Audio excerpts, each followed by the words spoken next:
brutal ndërhyrje në pavarësinë e pushtetit ekzekutiv.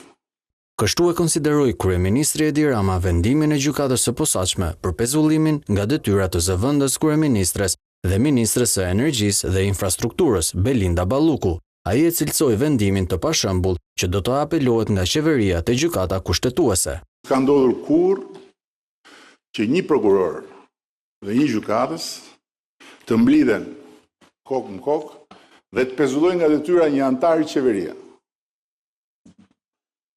Por, dhe ky është një por shumë i madh, nëse një prokuror special dhe një gjykatës special i shkallës parë të speciales këtu në Shqipëri kanë vendosur të pezullojnë një ministër cënimi drejt për drejt i pavarësisë dhe i funksionimit të një pushteti tjetër të pavarur, siç është ekzekutivi, duke marrë kompetencat e kryeministrit, të presidentit dhe të parlamentit prej nga buron mandati i qeverisë dhe i çdo ministri, zgjedhja jon në raport me këtë fakt është strategjikja si gjithmonë për ta ruajtur dhe për ta mbështetur pavarësinë e gjyqësorit si parakusht, edhe në këtë rast ekstrem.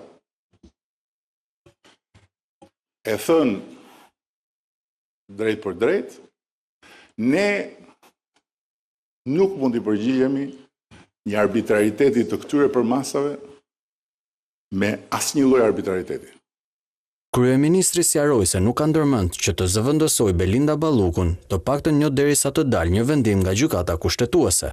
Gjykata kushtetuese do duhet të na thotë se cili është qëndrimi i saj bazuar mbi Kushtetuën e Republikës së Shqipërisë. Komentet u bën gjatë konferencës së përbashkët për shtyp me komisionerin e zgjerimit Marta Kos në përfundim të samitit mes liderëve të Ballkanit Perëndimor. Ndërkohë, komisionerja Kos tha për çështjen e Ballukut se me rëndësi është respektimi i vendimeve të gjykatave. Kryeministria e dërgoi në gjykatën kushtetuese vendimin që i heq të drejtën e firmës dhe e pezullon nga çdo funksion qeveritar Belinda Ballukun. Shefi i ekzekutivit Edi Rama i konsideron dy masat e caktuara ndaj zëvendëses së tij një akt brutal ndërhyrje në pavarësinë e pushtetit ekzekutiv, duke qenë se Balluku është zyrtarja më e lartë në hierarkinë shtetërore ndaj së cilës janë caktuar dy masa sigurie, ndërkohë që është në detyrë, do të duhet të ketë një shqyrtim të aspektit juridik nga gjykata kushtetuese për të thënë fjalën e fundit, nëse këto masa bien në kundërshtim me kushtetutën apo jo, dhe nëse mund të konsiderohen si ndërhyrje drejtësisë në ekzekutiv. Neni 242 i Kodit të Procedurës Penale pritet të hapë debat dhe t'i nënshtrohet diskutimeve. Ky nem parasheh që masa e pezullimit nga ushtrimi i detyrës nuk mund të caktohet ndaj personave të zgjedhur sipas kodit elektoral dhe Balluku është zgjedhur në 11 maj si deputete e qarkut të Fierit, praktikisht deri në shqyrtimin e çështjes nga kushtetuesja, vendi numri 2 të qeverisë dhe i ministres së dikasterit me peshën më të madhe buxhetore, atë të infrastrukturës dhe energjisë, do të mbeten bosh. Balluku do jetë pezulluar në zbatim të masës së sigurisë të caktuar nga GKKO dhe në vend të saj nuk do të vendoset askush tjetër për ta zvendosur. Balluku ka një bashkëpunim i gjatë me kryeministrin Edi Rama. Ajo ju bashkua kabinetit qeveritar në janar të vitit 2019 dhe ka qenë pjesë e tij deri ditën e djeshme, kur u pezullua nga gjyqësori. Balluku akuzohet për veprën penale shkelje parazisë në tendera lidhur me ndërtimin e tunelit të Llogaras, ndërsa në hetim është vënë dhe për ndërtimin e unazës së madhe loti 4. Partia Demokratike konsideron vendimin e kryeministrit Edi Rama për të kundërshtuar në gjykatën kushtetuese pezullimin nga detyrat të zëvendëses së tij Belinda Balluku si hap pas në demokracinë e vendit dhe provë se Rama është bashkëpunëtor në abuzimet me tenderat. Askush nuk duhet mendoj se Edi Ramës i dhimbset Belinda Balluku. Fati i saj tashmë është përcaktuar, por ai nuk e shkarkon atë sepse po merr kohë për të mbrojtur veten e tij. A ka refleks më antidemokratik se sa të mos shkarkosh një të pandehur, të mos dorëhiqesh si bashkëfajtor në këtë aferë korruptive, për cilën gjykatat dhe jo opozita thot se me funksionet e saj si zëvendës kryeministër apo kryeministër ndikon në paracaktimin e kompanive fituese apo në dokumentat e tenderit në nënhetim. Kjo është ajo që nuk bën vaki i dashur shqiptar në asnjë vend Bashkimit Evropian, që kryeministri të bëhet avokat i zyrtarit të lartë apo më të lartë në qeverisjen e vendit pas tij, pasi ai merret i pandehur nga drejtësia. Bardhi tha se tenderi paracaktuar i tunelit të Llogaras me 190 milionë euro është vetëm aja e zbergut për aferat e përbashkëta Rama Balluku.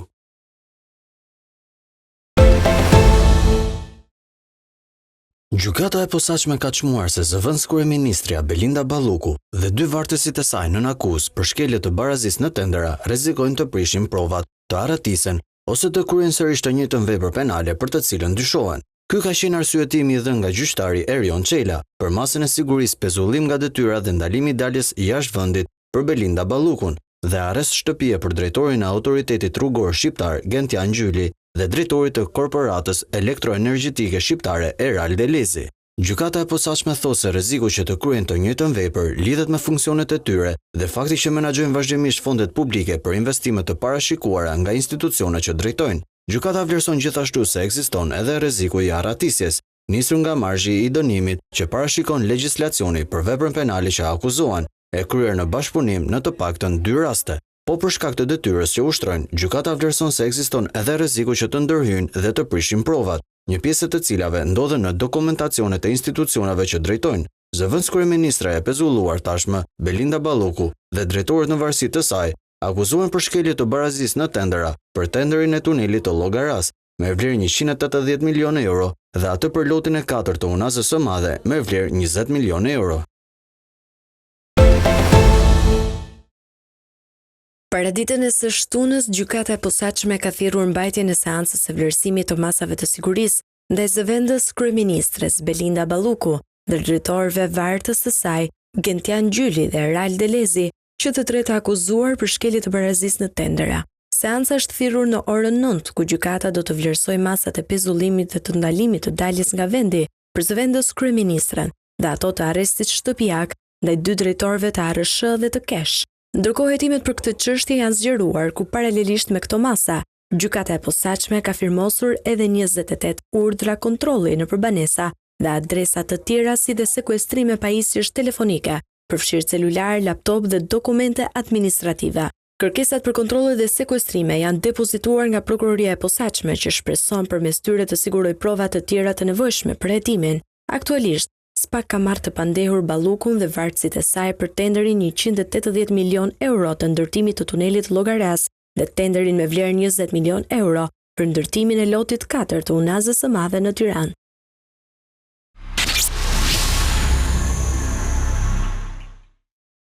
Samiti i planit të rritjes bëri bashk në Pallatin e Brigadave në Tiranë liderët e Ballkanit Perëndimor dhe Komisioneren Europiane për zgjerimin Marta Kos.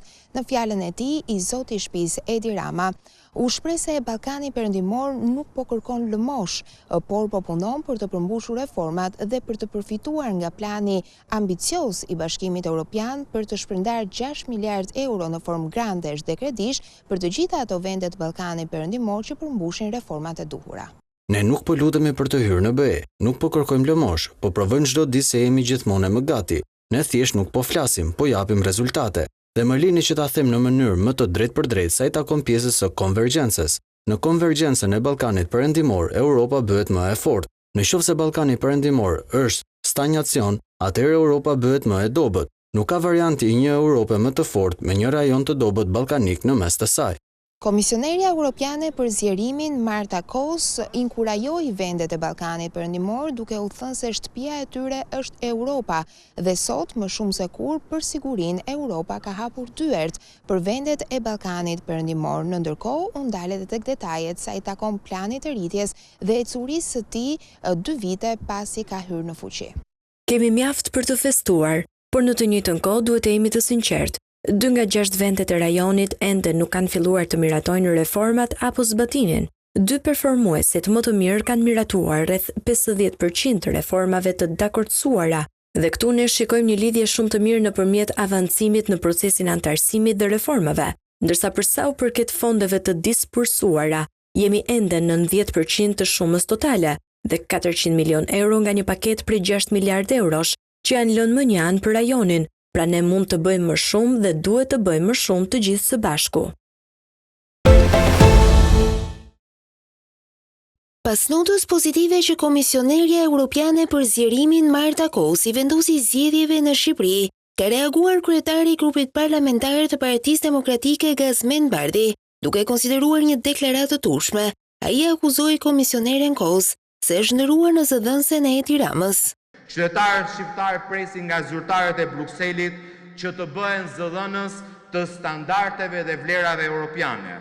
Për fat keq, me qëndrimin e saj sot, tërësisht të pavërtet në raport me zgjedhjet, Komisionerja e Zgjerimit u bë zëdhënëse një qeverie të korruptuar, të lidhur ngushësisht me kartelet e drogës, të deformosh realitetin, të mohosh atë që OSBE Odiri e ka thënë e zeza mbi të bardhë, të dalësh në konkluzione të ndryshme nga ai që kanë dalë europarlamentarët që ishin vëzhgues në zgjedhjet e 11 majit, nënkupton që jo vetëm nuk ke respekt për veten, po ky është problem tjetër, po mbi gjitha që nuk ke asnjë fije respekti ndaj ndjeshmërisë të qytetarëve shqiptarë. Këtij qëndrimi është bashkuar edhe demokrati Oert Bylykbashi, i cili në një reagim në rrjetet sociale shprehet: Marta Kosi, komisionere për zgjerimin, nuk ka kompetencë të zgjerojë dhe as të tresë raportin përfundimtar të Odirit. Duhet patjetër ta tërheqë menjëherë atë deklaratë.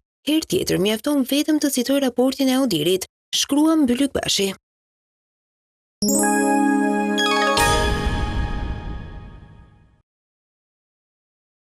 Reshjet e dendura të shiut gjatë natës mes të enjtës dhe të premtes kanë shkaktuar probleme të mëdha në jug të vendit. Situata është më problematike në qarqet Korç, Gjirokastër dhe Vlorë, ndërsa probleme janë raportuar edhe në qarkun e Elbasanit. Në Gjirokastër janë me 10 hektar tokë nën ujë në bashkitë e Delvinës, ndërsa janë raportuar rrshitje dherash dhe kurrësh ndërpër akset rurale. Probleme pati edhe në rrugën Delvin-Kardhiq, që gjatë natës ishte e pakalueshme. Gjatë natës argjinatura në fshatin Çuk është qarë dhe uji ka vërshuar në tokat bujqësore. Probleme ka pasur edhe në bashkinë Konispol. Brenda në qytet ka rënje dherash dhe kurrësh. Në aksin rrugor shkallë Konispol Qafbot, dherat kanë bërë të pakalueshme rrugën. Lumi Pavlo ka dalë nga shtrati dhe ka bërë të pakalueshme rrugën nacionale në vendin e quajtur Vil. Është shembur edhe ura që lidh fshatrat Shalës, Markat, Ninat dhe Janjar. 10 hektar tokë janë përmbytur edhe në qarkun e Korçës. Autoritetet njoftojnë se në zonën e Devollit ka probleme në qarkullimin në fshatrat Ars, Stropan, Broger, Miraz Arës dhe Grapsh, ndërsa në njësinë Hoqisht, përmbytjet kanë përfshirë tokat bujqësore. Për shkak të rreshjeve të dendura dhe prurjeve të mëdha të lumit Vjos, situata në zonat përreth lumit Vion të mbetet problematike, si në territorin e qarkut Vlorë ashtu edhe në atë të Fierit. Nga Novosela janë evakuuar gjithsej 11 familje nga zona poshtë argjinaturës. Janë përmbytur toka bujqësore dhe po ashtu edhe biznese. Në territorin e bashkisë së Fierit janë përmbytur të paktën 21 banesa. Në Elbasan, shkumbini ka dalë pranë një biznesi në fshatin Mirak, ndërsa dëmtimet e 2 urave në Librazh dhe Gramsh kanë izoluar përkatësisht fshatrat Gjyrë dhe Shëmriz.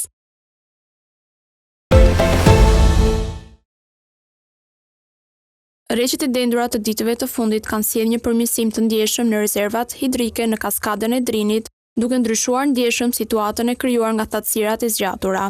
Veçanërisht në hidrocentralin e Fierzës, prurjet kanë qenë mjaft të larta. Gjatë 24 orëve të fundit, në liçenin e Kuksit janë matur rreth 900 metra kub ujë për sekond, çka ka mundësuar një akumulim të shpejtë të ujit në rezervuarin më të madh hidroenergjetik të vendit. Aktualisht niveli i ujit ka arritur në 272 metra, ndërsa kuota maksimale është 298 metra dhe ajo minimale 248 metra. Ky nivel prej 272 metrash konsiderohet optimal për një prodhim të qëndrueshëm dhe të konsiderueshëm të energjisë elektrike nga 4 agregatët e HES-it të Fierzës. Situata përputhet me karakteristika tipike të stineve të vjeshtës dhe dimrit, të cilat zakonisht shoqërohen me rreshje të bollshme dhe rritjeve të prurjet në lumenj. Kujtojmë se vetëm një muaj më parë, kaskada e Drinit shënoi minimumin historik, duke zbuluar madje edhe rënojat e qytetit të vjetër të Kuksit, një tregues i fortë i mungesës së ujit dhe presionit që thatësirat ushtronte mbi prodhimin energjetik.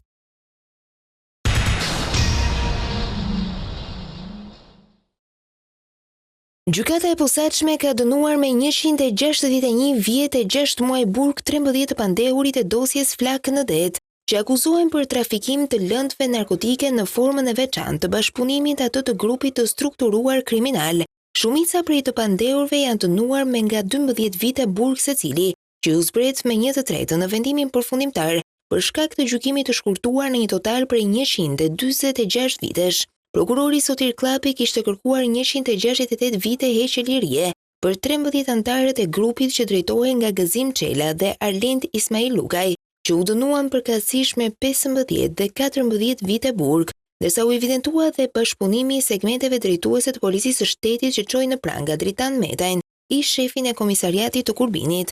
Grupi kriminal u godit gjatë një operacioni të SPAK-ut në tentativë për të trafikuar një sasi lënde narkotike që po nisej nga Patoku në drejtim të vendeve të tjera të BE-s dhe do të bëhej edhe shkëmbimi në det me velierën me emrin Vilua. 2 shtetasit e huaj që u dënuan këtë të premte kur pikasën policini vendosën flakën dhe tentuan të largohen. Sipas hetimeve të SPAK-ut dyshohet që velierat kishte një sasi shumë të madhe droge. SPAK dhe policia kishin informacione për një shkëmbim të mundshëm të drogës në det të hapur në zonën e Patokut në Kurbin, përmes gomoneve të cilat u përdorën për të shkëmbyer hashashin me kokainë në det. Droga u soll nga 2 ukrainasit.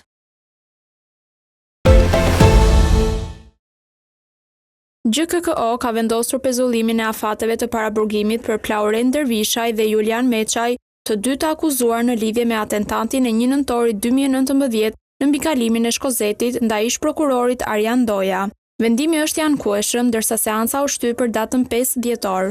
Gjatë seancës, Flauren Dervishaj pati një përplasje verbale me trupin gjykues, duke deklaruar se gazetarët po disinformonin deklarimet e dëshmitarve. Ai njoftoi heqjen dorë nga avokatët Ilia dhe Gerta Gorjani, duke shtuar se nuk do të marrë më pjesë në seancat e ardhshme.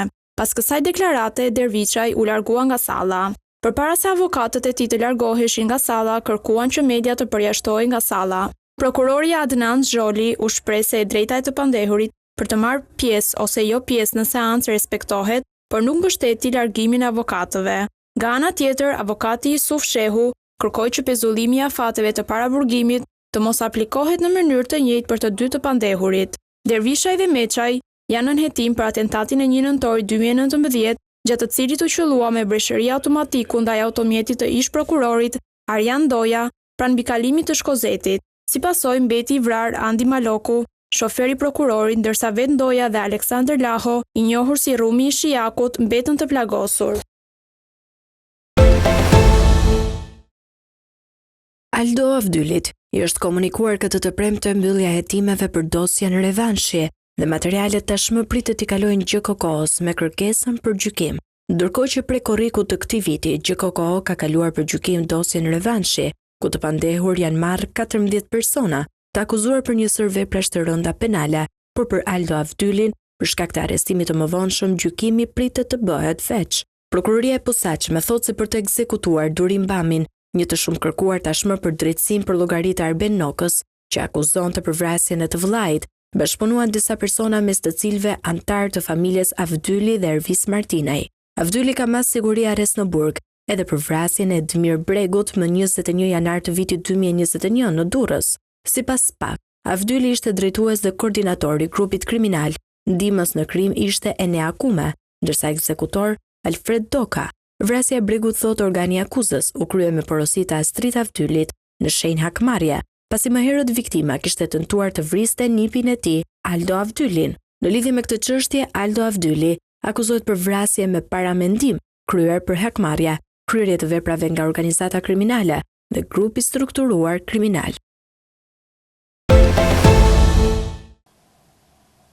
12 persona janë arrestuar në Durrës gjatë një operacioni policor i zhvilluar pas hetimeve disa mujore ndaj një grupi që dyshohet se shpërndante lëndë narkotike në zonat pranë shkollave të qytetit. Mes të arrestuarve ndodhet edhe organizatori i dyshuar i grupit, ndaj të cilit rëndoi një sër akuzash, përfshirë prodhim dhe shitje narkotikësh, armbajtje pa leje, kontraband dhe shkelje të detyrimeve tatimore. Në pranga kanë rënë gjithashtu edhe 11 persona të tjerë, të cilët ishin të përfshirë në këtë aktivitet të paligjshëm, si dhe vijon puna për kapjen e një pjesëtari tjetër të këtij grupi.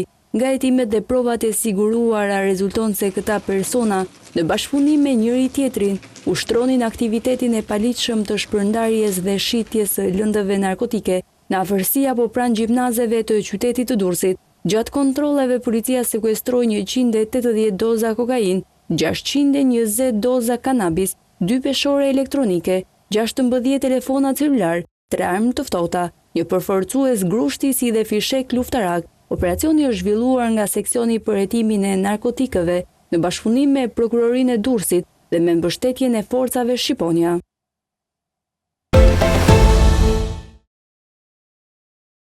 Një 39 vjeçar shqiptar u arrestua nga policia greke, ndaj të cilët ishte në pritje një urdhër arresti evropian i lëshuar nga autoritetet belge. Në prangat e policisë ka rënë Osman Hoxha nga qyteti Fierit. Arrestimi i tij u krye nga oficer policie të nën drejtorisë së narkotikëve të drejtorisë kundër krimit të organizuar të policisë greke. Urdhër arresti kishte të bënte me përfshirjen e Osman Hoxhës në një organizatë kriminale me seli në Belgjik, e cila dyshohet se është aktive në importimin e sasive të mëdha të kokainës nga Amerika e Jugut në vendet europiane, si dhe në kultivimin e plantacioneve të marijuanës dhe funksionimin e impianteve të përpunimit dhe riformulimit të drogës jashtë vendit. Konkretisht, arrestimi i Hoxhës lidhet me sekuestrimin e një kontejneri në shtator 2024 në portin e Antwerp, i cili përmbante 500 kg kokainë. Shqiptari i arrestuar është dërguar në prokurorinë publike kompetente, ku është caktuar masa e paraburgimit, ndërsa hetimi për rastin vazhdon.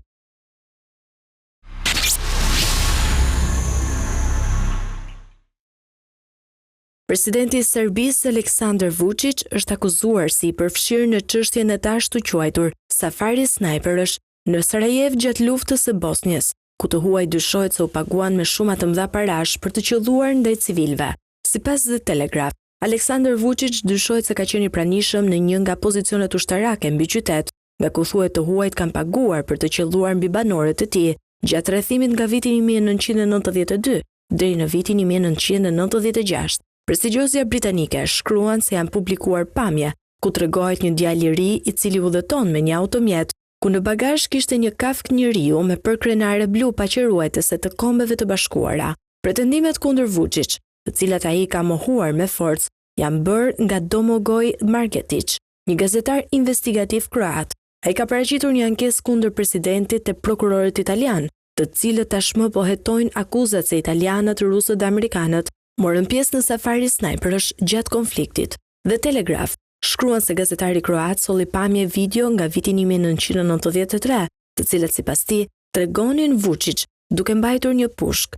Margetić pretendon se Vučić ishte antar i një njësie paraushtarake nën kontrollin e Partisë Radikale Serbe nga Serbia gjatë luftës në vitet 1992 dhe 1993.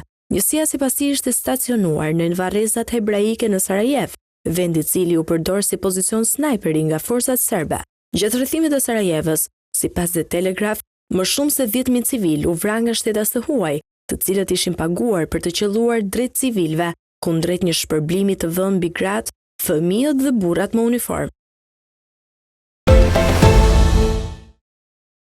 Presidenti serb Aleksandar Vučić hodhi poshtë akuzat që e lidhin atë me të ashtu quajturit safari snajperësh gjatë rrethimit të Sarajevës në vitet 90, duke i quajtur pretendimet gënjeshtra që synojnë ta portretizojnë atë si një përbindësh dhe vrasës gjakftot. Unë nuk kam vrarë askënd, nuk kam plagosur askënd, u tha Vučić gazetarëve në margjinat e konferencës rajonale të biznesit Britania e Madhe, Ballkani Perëndimor në Beograd. Gazetari investigativ kroat Domagoj Margetić tha të martën se kishte paraqitur një ankesë zyrtare te prokurorët në Milano, duke pretenduar se Vučić ose mori pjesë ose ndihmoi në lehtësimin e turizmit të snajperëve, në të cilin të huajt dyshohet se paguanin forcat serbe të Bosnjës për të qelluar civilët nga pozicionet mbi kodrat e qytetit. Në letrën e tij drejtuar prokurorëve, Margetić citon një video të vitit 1993 dhe intervista të kohës së luftës, së bashku me dëshmi nga zyrtar bosnjak si provë se Vučić ishte një vullnetar luftet në Sarajev në vitet 1992 dhe 1993 dhe një antar i repartit të ri çetnik të Sarajevës, i ushtrisë së serbëve të Bosnjës. Gazetari pretendon se Vučić kaloi disa muaj i stacionuar në një pozicion në vijën e frontit, në varrezat hebraike të Sarajevës.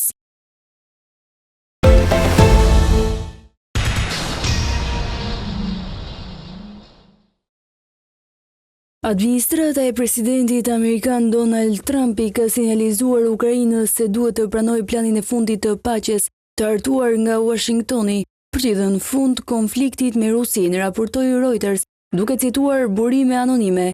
Sipas raportimeve, plani i propozuar përfshin një sër lëshimesh nga ana e Kievit, përfshir këtu heqjen dorë nga territoret e mbetur të Donbasit që kontrollon aktualisht. Raporte të ngjashme janë publikuar edhe nga Axios dhe Financial Times, të cilat po ashtu pretendojnë se plani është hartuar pa pjesëmarrjen e Ukrainës dhe Bashkimit Evropian. Një zyrtar i lartë ukrainas i cituar nga Reuters ka konfirmuar se Kievi ka marrë sinjale lidhur me këtë propozim. Sekretari amerikan i shtetit Marco Rubio, në një postim të njëjtën, deklaroi se arritja e paqes do të kërkojë lëshime të vështira, por të domosdoshme nga të dyja palët, pa konfirmuar drejt për mbajtjen e planit. Nga Moska, negociatori rus Kirill Dimitrev u shpreh se qëndrimi rus po dëgjohet, ndërsa zëdhënësi i Kremlinit Dmitri Peskov tha se nuk ka ende asgjë të re për negociatat Rusi-SBA, por theksoi se Rusia mbetet e gatshme për bisedime me Ukrainën.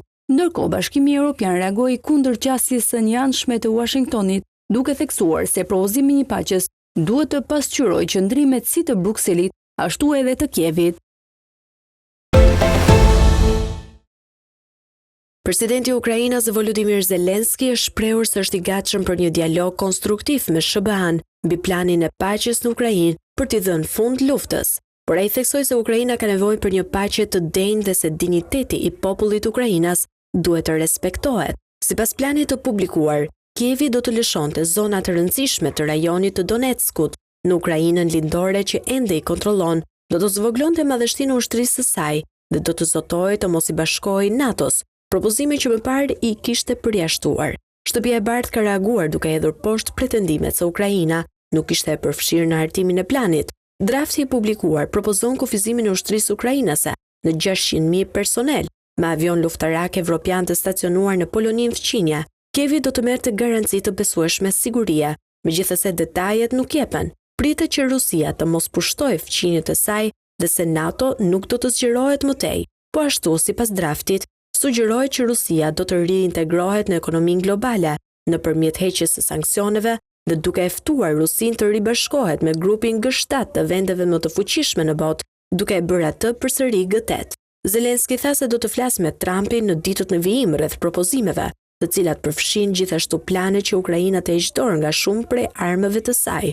Që nga ditët e para të luftës, ne kemi mbajtur një qëndrim shumë të qartë. Ukraina ka nevojë për paqe, një paqe të vërtetë, një paqe që nuk do të prishet nga një pushtim i tretë, është shprehur Zelensky.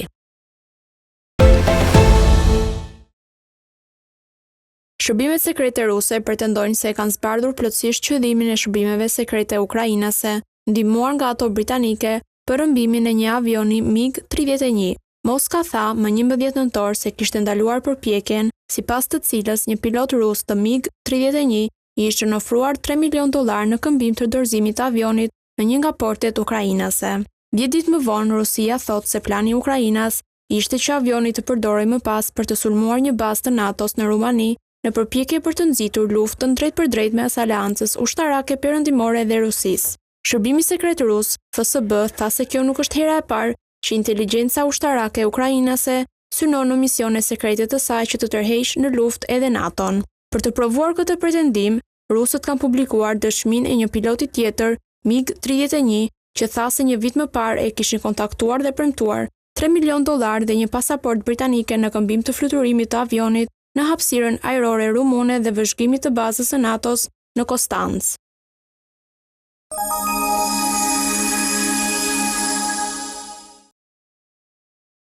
Nga kjo e premte deri më 5 dhjetor, në Shqipëri do të mbahet java kulturore kombëtare e cila përmbyll sezonin e 4 të javëve kulturore ndërkombëtare. Kjo javë çelet me edicionin e parë të projektit Next Generation, më 21 dhe 22 nëntor, në Bajram Curi në Tropoj. Programi dytitor sjell forume, performanca, punëtori, ekspozita dhe aktivitete nga fusha e kinematografisë, muzikës, artit vizual, food design dhe trashëgimisë kulturore me emra si Oda Haliti dhe Shpadeta.